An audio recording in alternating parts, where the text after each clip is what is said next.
یہ جو باطن کا شعور ہے اس کا کیا مطلب ہے، اور جس کو یہ شعور دینے والا پیر نہیں ملتا اس کے بارے میں کیا حکم ہے؟ جواب: باطن کے شعور کا مطلب یہ ہے کہ وجود اور وجود کی وجوہات کو دریافت کیا جائے۔ وجود کا جواز باطن ہے اور وجود ظاہر ہے۔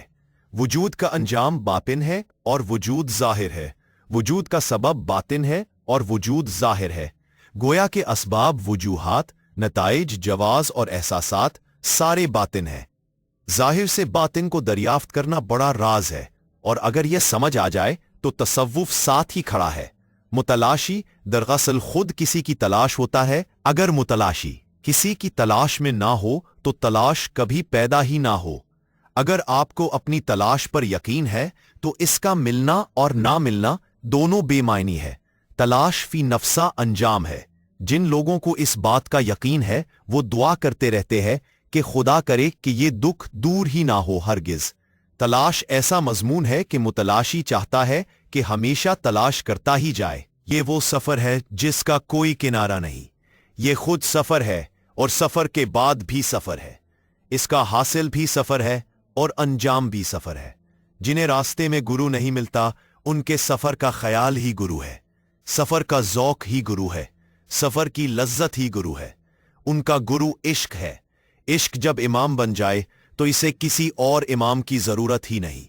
وہ شخص جسے بظاہر گرو نہیں ملتا اور وہ چل رہا ہوتا ہے، اس کی حالت ایسے ہے کہ میں چل رہا ہوں مگر فاصلے نہیں ملتے۔ یہ حادثہ بھی میری زندگی میں ہونا تھا۔ یہ حادثہ دراصل اس کا شوق ہے۔ ایسا انسان برکت والا ہوتا ہے۔ اگر وہ چراغ آرزو جلتا رکھے اور اسے بجھنے نہ دے تو وہ پیروں فقیروں سے آگے گزر جاتا ہے۔ یہ وہ عشق ہے جس کی ایک ہی جست نے طے کر دیا قصہ تمام۔ وہ تمام فاصلے طے کر جاتا ہے۔ دعا کرو کہ ایسے شخص کو پیر نہ ملے جس کا شوق زندہ ہے۔ دراصل شوق ہی پیر ہے۔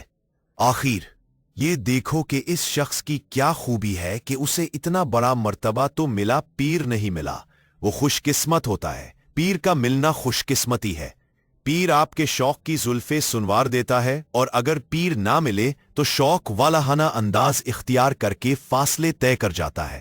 وہ جذب بن جاتا ہے، جنون بن جاتا ہے اور سب کچھ طے کر جاتا ہے۔ لہٰذا یہ دو صورتیں ہیں۔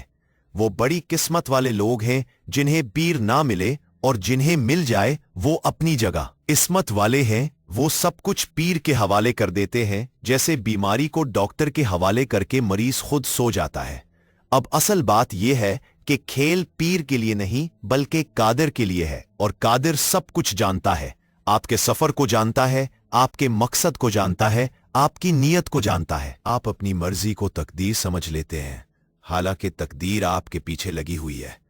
آپ نیکی بدی کا تصور خود بنا لیتے ہیں، حالانکہ نیکی بدی کا تصور اللہ نے خود بنایا ہوا ہے۔ مثلاً آپ یہ کہتے ہیں کہ یہ بری بات ہے، مگر بری بات وہ ہے جس کو وہ برا کہے، اچھی وہ جس کو وہ اچھا کہے، گناہ وہ جس کو وہ گناہ کہے، اور خامی وہ جس کو وہ خامی کہے۔ ایک آدمی بڑا خوبصورت ہے، اور اگر اپنے صاحب کو پسند ہی نہیں تو پھر کیا خوبصورت ہے؟ بات تو کوئی نہ بنی۔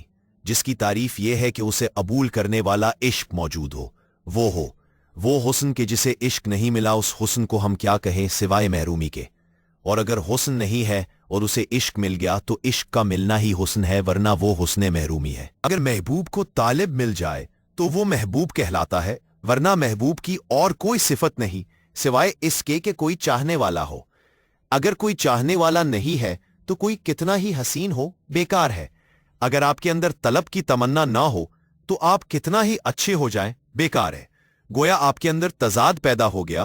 تضاد کا پیدا ہونا دراصل محبت کی محرومی ہے۔ عشق خود ہی پیر ہے۔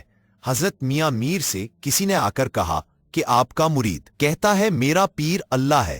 آپ نے فرمایا میں نے اسے یہی تو تعلیم دی ہے کہ پیر اللہ ہے، یعنی اگر اللہ نہ ہو اور اللہ کا شوق نہ ہو تو پھر پیر کدھر سے آیا؟